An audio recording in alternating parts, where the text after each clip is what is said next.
The morning Frank Mallory told me to leave my house was the same morning I found my wife's second cell phone hidden in her yoga bag. Funny how life works. You spend years thinking you're paranoid, then discover you weren't paranoid enough. I'm Greg Norris, 43 years old, maintenance engineer for the city's water treatment facility. Not glamorous work, but it pays the bills and keeps the lights on in our suburban split level. My wife Carla runs creative at Morrison and Associates, one of those glass and steel advertising agencies downtown, where everyone wears black and drinks kombucha. We used to laugh about our differences. She'd joke about my blue-collar hands, and I'd tease her about her designer coffee addiction. These days, we barely speak unless it's about mortgage payments or whose turn it is to take out the trash. That Tuesday morning in October, I was dragging our garbage bins to the curb when Frank appeared like smoke. The guy was new to the route, maybe 6'2", built like a linebacker gone soft, with graying hair and eyes that had seen too much. Most garbage men wave and move on. Frank studied me like I was a puzzle he couldn't solve. "You Greg Norris?" he asked, his voice rough as sandpaper. "Yeah. Something wrong with our pickup?" He glanced toward the house, where Carla's BMW sat in the driveway. She was still inside, getting ready for another early meeting at the agency. "You need to leave this house before it happens," Frank said quietly. "Tonight." I laughed. "Before what happens?" Instead of answering, Frank lifted his shirt. Across his barrel chest was a tattoo, intricate black lines forming some kind of symbol I didn't recognize. It looked like a snake wrapped around a dagger, with numbers underneath. "See this?" he said. "Your wife's got the same one. Small version, on her left ankle." My mouth went dry. Carla did have a new tattoo. She'd claimed it was some Pinterest design she'd fallen in love with. I'd barely looked at it. "Who are you?" I asked. "Someone who knows what's coming." Frank dropped his shirt and grabbed our trash bin. "Don't tell your wife about this conversation. And Greg? Tonight means tonight." He walked away, leaving me standing on the sidewalk with a dozen questions and no answers. I should have listened. Inside, Carla was rushing around the kitchen, grabbing her travel mug and laptop bag. She looked stunning as always. Auburn hair perfectly styled, makeup flawless, wearing a black dress that probably cost more than I made in a week. "You're up early," she said without looking at me. "Garbage day." I watched her face carefully. "Hey, can I ask you something about that tattoo you got?" She froze for just a second, barely noticeable unless you were looking for it. "What about it?" "Just curious where you found the design." Guy outside said he'd seen it before. "What guy?" Now she was looking at me, and something cold flickered in her green eyes. "New garbage man. Frank something." Carla's expression smoothed out, but I caught the tension in her shoulders. "I told you, I found it online. Pinterest has thousands of designs." "Yeah," I said. "And I'm the tooth fairy." She forced a laugh. "You're being weird, Greg. I'm late for my meeting." After she left, I went through her yoga bag more carefully. The second phone was a cheap Android, password protected. When I tried to turn it on, the battery was dead. I found a charger that fit and plugged it in, then headed to work. All day, I couldn't shake Frank's warning. The guy had prison written all over him, the way he carried himself, the way his eyes never stopped moving, that tattoo. And if Carla really had the same symbol, I left work early and drove home, my mind spinning scenarios. Maybe I was overreacting. Maybe Frank was just some ex-con trying to mess with people's heads. Maybe Carla's new secretiveness was about something innocent, a surprise party, a new job, anything but what my gut was telling me. The fake grenade was sitting on my windshield when I got to the car. It looked real enough to make my heart stop. Military green, with a pin and everything. But when I picked it up, it was obviously plastic, the kind of thing you'd buy at a costume shop. There was a note attached. "E mind your own business." That's one way to spice up a Monday, I muttered, though it was Tuesday and I wasn't feeling particularly witty. I looked around the parking lot. A few other cars, but no one watching that I could see. The water treatment plant wasn't exactly a high-traffic area. Whoever had left this knew where I worked, knew my car. My hands were shaking as I drove home. Carla's BMW was already in the driveway, which was unusual. She rarely got home before 7. I found her in the kitchen, pouring wine with hands that weren't quite steady. "You're home early," I said. "Slow day." She didn't meet my eyes. "How was work?" I pulled the fake grenade from my jacket pocket and set it on the counter between us. "Found this on my car. Any idea who might want to send me a message?"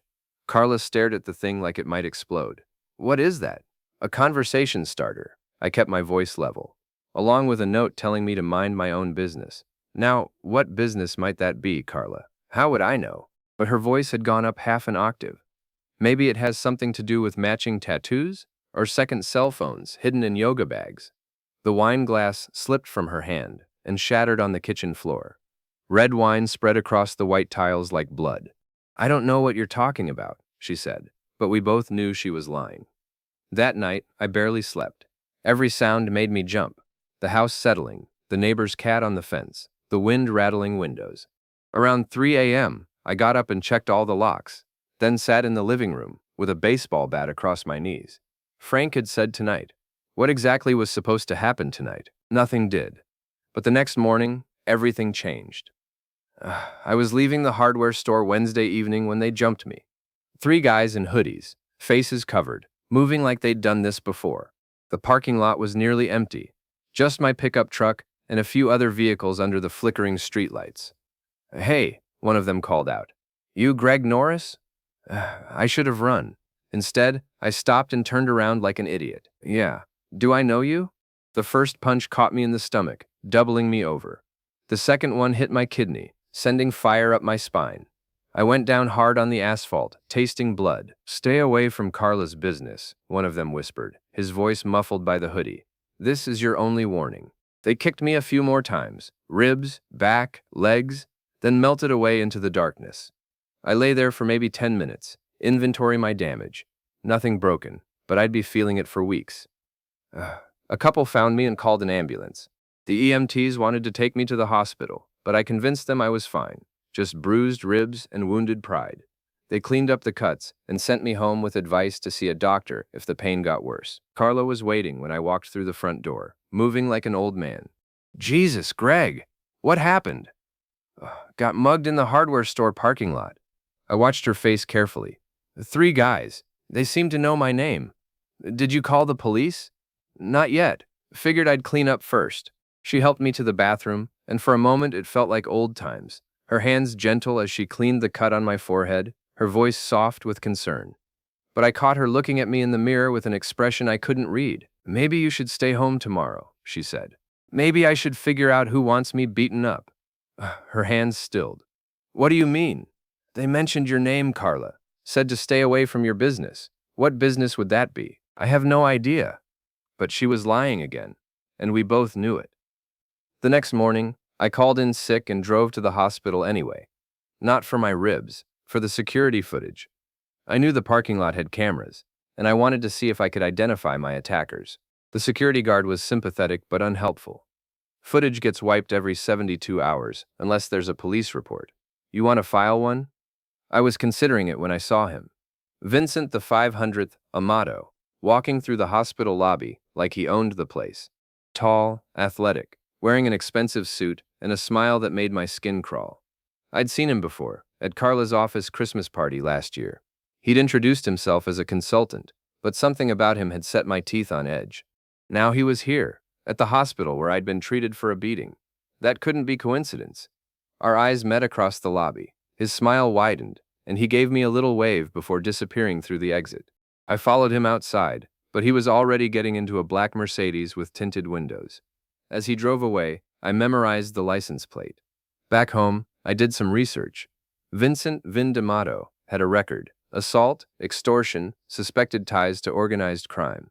No convictions in the last 5 years, but the kind of guy who made his living in the gray areas of the law. And he was connected to my wife somehow. I was still researching when Carla got home. She found me at the computer, scrolling through newspaper articles about D'Amato's various arrests. "What are you doing?" she asked. I turned the screen toward her. "Recognize him?" She barely glanced at the photo. "Should I?"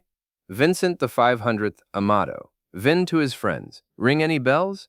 I don't think so. Funny. I saw him at the hospital today, right after I was asking about security footage from my beating. Then I remembered. He was at your office Christmas party. Carla's face went pale.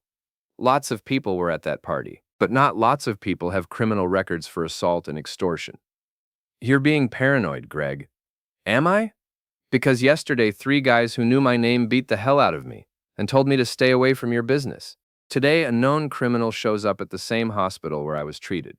Either I'm the unluckiest guy in town, or someone's sending me a message.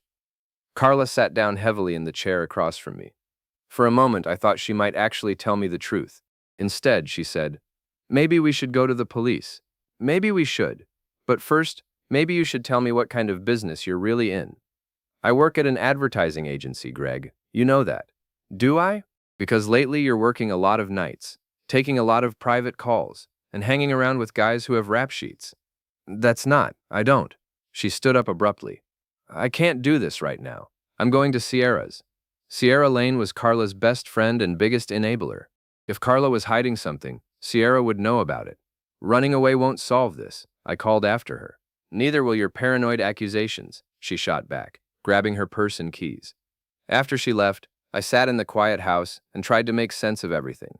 The garbage man's warning, the fake grenade, the beating, Vincent the 500th Amato showing up at the hospital, and Carla lying about all of it. I went upstairs to our bedroom and searched through her things more carefully. In the back of her jewelry box, I found a business card, V. D'Amato, security consultant. There was a phone number and an address downtown. Security consultant, right. I also found receipts, expensive dinners at restaurants I'd never been to, hotel charges for places in the city, lingerie purchases from boutiques that cost more than my monthly salary. All recent, all paid for with a credit card I didn't recognize. My wife was having an affair with a criminal, and somehow I was the one in danger. Thursday morning, I called in sick again and drove to Vincent the 500th Amato's office address. It turned out to be a suite in a glass tower downtown, the kind of building where legitimate businesses paid premium rent for the prestige address. The directory in the lobby listed D'Amato Security Solutions on the 15th floor. I took the elevator up and found a reception area that screamed money, leather furniture, original artwork, a blonde receptionist who looked like she'd stepped out of a magazine. "Sunwani, though." "D'Amato," I told her. "Do you have an appointment?" "Tell him Greg Norris is here. He'll know why." She made a phone call, spoke quietly for a moment, then hung up with a frown. "I'm sorry, Mr. D'Amato is unavailable. Would you like to schedule something for next week?" "Sure. How about never?" "Is never good for him?" I left before she could call security, but I'd learned what I needed to know. D'Amato was running a legitimate business, at least on paper, which made him more dangerous, not less. From the office building, I drove to Morrison and Associates. Carla's BMW was in the parking garage, along with a familiar black Mercedes. I found a spot where I could watch both cars and settled in to wait. At 12:30, they came out together. Carla and Vincent, walking close enough to be intimate but not quite touching. They got into his Mercedes and drove away. I followed them to an expensive restaurant in the Arts District, the kind of place where lunch cost more than most people's grocery budget. Through the window, I watched them share a bottle of wine and hold hands across the table. My wife was definitely having an affair. But it was more than that. The way Vincent kept checking his phone, the way Carla glanced nervously around the restaurant. They weren't just lovers sneaking around. They were planning something. I took photos with my phone, then drove home to think. That evening, Carla came home with takeout from my favorite Chinese place and a bottle of expensive wine. "Peace offering?" she said, holding up the bags. "For what?" "For being weird lately. I know work's been stressful, and I haven't been around much."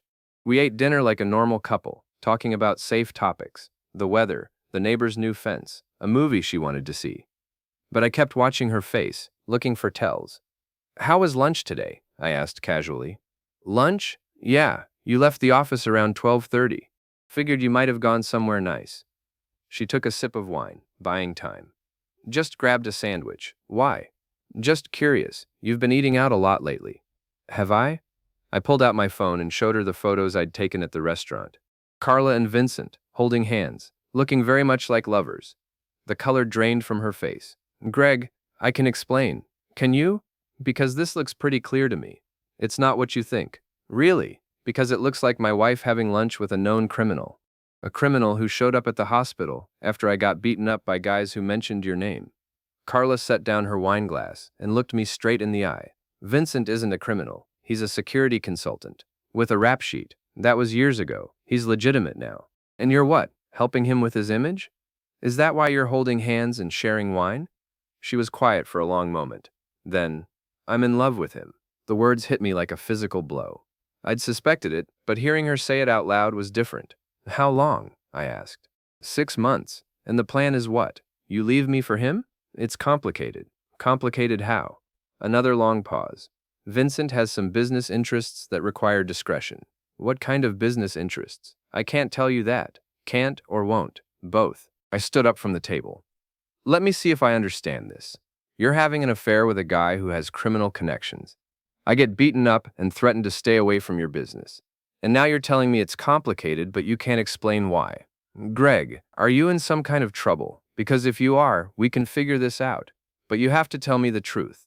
For a moment, I thought she might. Her face softened, and I saw a flash of the woman I'd married. Then it was gone. The truth is, I don't love you anymore, she said. I haven't for a long time. That's not what I meant, and you know it. It's what I meant. I looked at her sitting there, beautiful and cold, and completely unreachable. Fine. You want Vincent the 500th Amato? You can have him, but I want to know why I'm getting death threats over your love life. Nobody's threatening to kill you. 3 guys beat the hell out of me and told me to stay away from your business. What would you call it? A misunderstanding. A misunderstanding. I laughed, but there was no humor in it. Right. Well, here's something that won't be misunderstood. I want you out of this house. Greg, tonight. Go stay with Vincent or Sierra or whoever, but I want you gone. She stared at me for a moment, then nodded. Fine, but we'll need to talk about the divorce. Yeah, we will. She went upstairs to pack, and I sat in the kitchen, staring at the remains of our peace-offering dinner.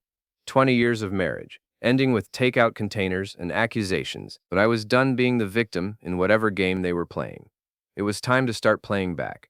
Friday morning, I woke up alone in my house for the first time in 20 years. Carla had packed 2 suitcases and left without saying goodbye.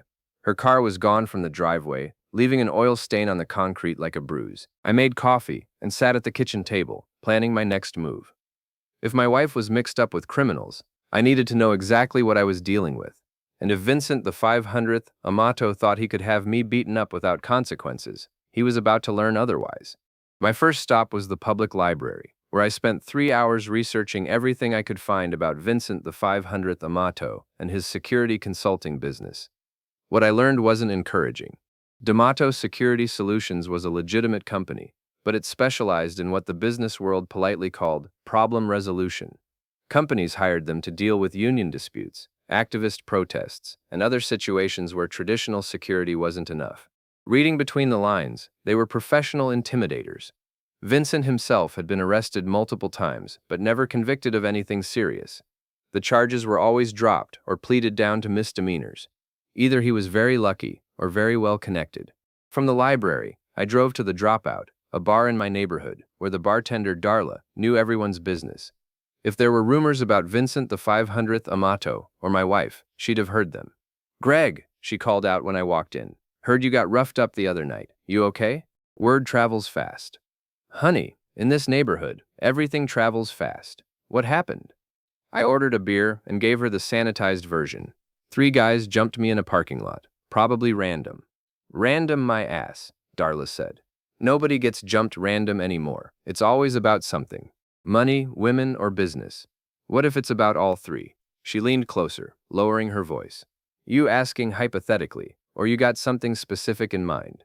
I pulled out my phone and showed her Vincent's photo from the newspaper articles. You ever see this guy around? Darla studied the picture, frowning. Maybe. He looks familiar, but I can't place him. Why? He's involved with my wife. Involved how? The way that ends marriages. Shit, Greg. I'm sorry. She poured herself a shot and knocked it back. You want me to ask around? See what people know about him? Would you? Course, but be careful, okay? Guys who get other guys beaten up don't usually stop at one warning. I finished my beer and drove home, feeling like I was finally making progress. It wasn't much, but it was something. That evening, my neighbor Mrs. Krantz knocked on the door. She was 70-something, lived alone, and made it her business to know everything that happened on our street. Greg, dear, I wanted to check on you. I saw Carla leave with her suitcases. We're having some problems. I figured as much. She's been getting a lot of visitors lately. Different cars in the driveway at odd hours. This was news to me. What kind of visitors? Well, there's that man with the black car. Very handsome, but something about him, she shuddered. And then there are the others. Others. Rough-looking men. They come at night, never stay long. I've been meaning to ask if everything was all right. When was the last time you saw them? Tuesday night. 2 men in a van. They sat outside for maybe an hour, just watching the house. Tuesday night, the same night Frank had warned me to leave. Mrs. Krantz, if you see anyone like that again, would you call the police? Of course, dear. Are you in some kind of trouble? I'm starting to think I might be. After she left, I did a thorough search of the house. In the basement, I found something that made my blood run cold. A small surveillance camera, hidden behind the water heater. It was wireless, battery-powered, and had been there for at least a month based on the dust pattern around it. Someone had been watching me in my own home. I left the camera where it was, but disconnected the battery. If they were monitoring me, I wanted them to think it had simply malfunctioned. That night, I barely slept. Every sound outside made me reach for the baseball bat I'd started keeping beside the bed. Around 2 a.m., I heard a car engine idling in the street. I looked out the bedroom window and saw a dark van parked under the broken streetlight, exactly where Mrs. Krantz said she'd seen one before. I watched for 20 minutes, but nobody got out. Finally, the van drove away. Saturday morning, I called Detective Ray Weller at the city police. We'd worked together on a case involving vandalism at the water treatment plant, and he'd struck me as a straight shooter. Greg, what can I do for you? I need to report some threats and harassment. Come in Monday morning. We'll file a report. This can't wait until Monday. Something in my voice must have convinced him, because he agreed to meet me at the station that afternoon. I brought everything. Photos of Vincent and Carla, the fake grenade, documentation of the surveillance camera, Mrs. Krantz's statement about the suspicious visitors. Weller listened patiently, taking notes. This is a hell of a situation, he said finally, but I'm not sure what we can charge anyone with. The assault is he said, she said without witnesses. The surveillance camera was in your own house, so technically no crime there. And having lunch with someone isn't illegal, even if they have a record. So I'm supposed to just wait for them to escalate. I didn't say that. Let me make some calls, see what I can find out about D'Amato's current activities. In the meantime, document everything. And Greg, watch your back. I left the police station feeling frustrated but not defeated. At least now there was an official record of what was happening. That evening, Carla called. We need to talk, she said. I'm listening. Not over the phone. Can you meet me somewhere? Where? The coffee shop on 5th Street. 1 hour. I almost said no. But I needed answers, and this might be my only chance to get them. Fine. 1 hour. I got to the coffee shop early and chose a table near the back, where I could see the entrance. Carla arrived exactly on time, looking nervous and tired. She'd lost weight in just 2 days, and there were dark circles under her eyes. You look like hell, I said as she sat down. Thanks. You're not exactly glowing yourself. What did you want to talk about? She ordered a latte and stared at it without drinking. I want you to drop this investigation. What investigation? Don't play dumb, Greg. I know you've been asking questions about Vincent, following us around, talking to the police. How do you know about the police? Vincent has friends in a lot of places, including the police department, including everywhere that matters. I leaned back in my chair, studying her face. Are you trying to warn me or threaten me? Both, I guess. Why? What's Vincent involved in that's so important you're willing to throw away 20 years of marriage? It's not about Vincent. Then what's it about? She was quiet for a long moment, staring out the window at the evening traffic. When she finally spoke, her voice was barely above a whisper. It's about staying alive. What do you mean, staying alive? I asked. Carla glanced around the coffee shop nervously. Can we go somewhere more private? Like where? Your truck. We can drive around.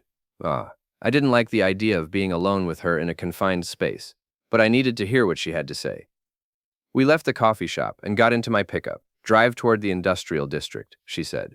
I pulled out of the parking lot and headed west, toward the part of town where the factories and warehouses were. The streets were mostly empty on a Saturday evening. Start talking, I said. Vincent isn't just a security consultant. He's involved with some people who don't forgive mistakes. What kind of people? The kind who had you beaten up as a gentle reminder. Gentle reminder of what? To mind your own business. I stopped at a red light and turned to look at her. Carla, I need you to explain this from the beginning. What did you get involved in? It started innocently enough. Vincent's company needed help with their marketing materials. Morrison and Associates took on the contract, and I was the account manager. When was this?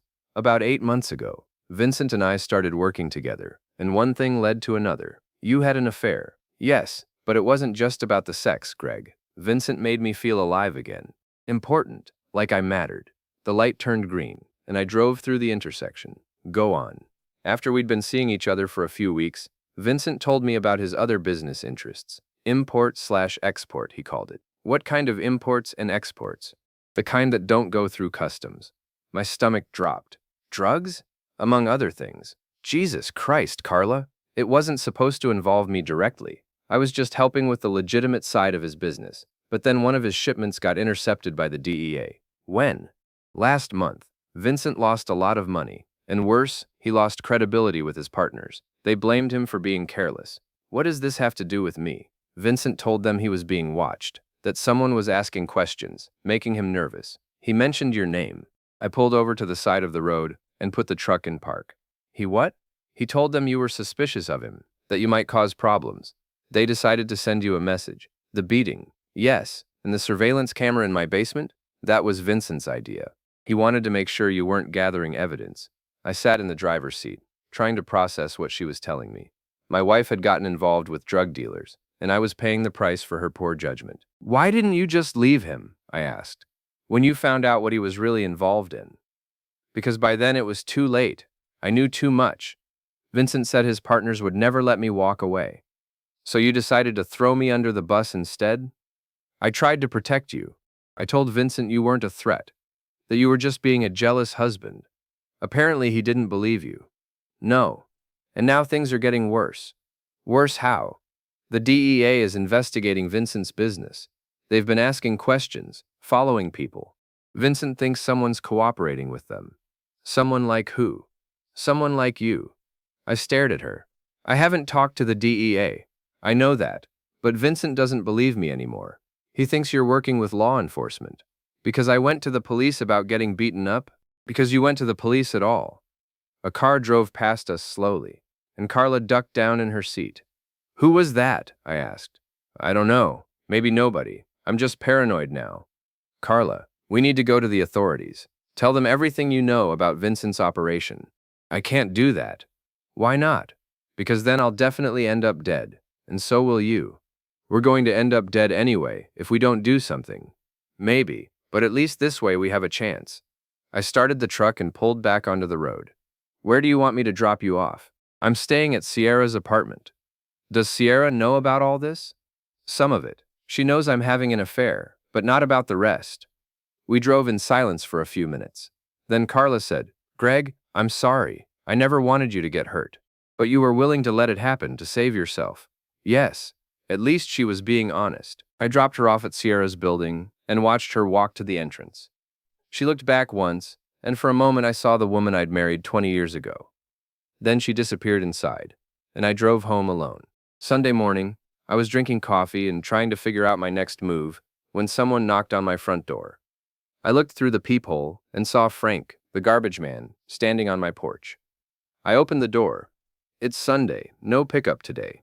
We need to talk, he said. I let him in and offered him coffee. He accepted and sat at my kitchen table, looking around the house like he was memorizing the layout. You didn't leave, he said. No, that was a mistake. So I'm learning. Carla told me some things last night. Like what? I gave him the abbreviated version. The affair, Vincent's drug business, the surveillance, the threats. Frank listened without interrupting. When I finished, he said, She didn't tell you everything. What do you mean? Vincent the 500th, Amato isn't just involved with drug dealers. He's involved with my former associates. Your former associates. Frank rolled up his sleeves and showed me more tattoos, numbers, symbols, names. I spent 15 years in federal prison. The last 5, I was part of an organization that controlled drug distribution in 3 states. And now I'm cooperating with federal law enforcement. Have been for 2 years. I set down my coffee cup. You're undercover. Was. My cover got blown last week when someone in Vincent's organization recognized me. That's why I warned you to leave. Someone recognized you as what? A federal informant? As someone who knows where the bodies are buried. Literally. My kitchen suddenly felt very small. Are you saying Vincent and his people killed someone? I'm saying Vincent and his people have killed a lot of someone's, and your wife knows about it. That's impossible. Carla might be a lot of things, but she's not a killer. She doesn't have to pull the trigger to be complicit. Money laundering, providing alibis, helping dispose of evidence. There are lots of ways to be involved in murder. You think Carla's done those things? I think Carla's in deeper than she told you. And I think Vincent's planning to eliminate anyone who might testify against him. Including her? Including both of you. I stood up and walked to the window, looking out at the quiet suburban street. Mrs. Krantz was working in her garden. A couple of kids were riding bikes on the sidewalk. Everything looked normal, peaceful. "What do you want from me?" I asked. "Help me bring down Vincent's organization before they kill us all." "How?" "Your wife has access to financial records, shipping schedules, client lists, information the FBI needs to make arrests. She'll never cooperate. She will if the alternative is a murder charge." I turned back to face him. "What aren't you telling me, Frank? Last Tuesday night, Vincent's people killed a rival dealer and his girlfriend. Carla was there." "Where?" "At the warehouse where they disposed of the bodies." The room started spinning. I sat down heavily in my chair. "You're sure about this?" "I have photos." He pulled out a cell phone and showed me surveillance pictures taken with a telephoto lens. Vincent and two other men loading what looked like body bags into a van. And in the background, barely visible but unmistakably recognizable, was my wife. "Jesus," I whispered. "The FBI wants to arrest Vincent's entire organization, but they need someone on the inside to provide evidence. Your wife is perfectly positioned to do that, and if she refuses, then she goes down with the rest of them." I stared at the photos on Frank's phone. 24 hours ago, I'd thought my biggest problem was a cheating wife. Now I was looking at evidence that she was an accessory to murder. "What do you need me to do?" I asked.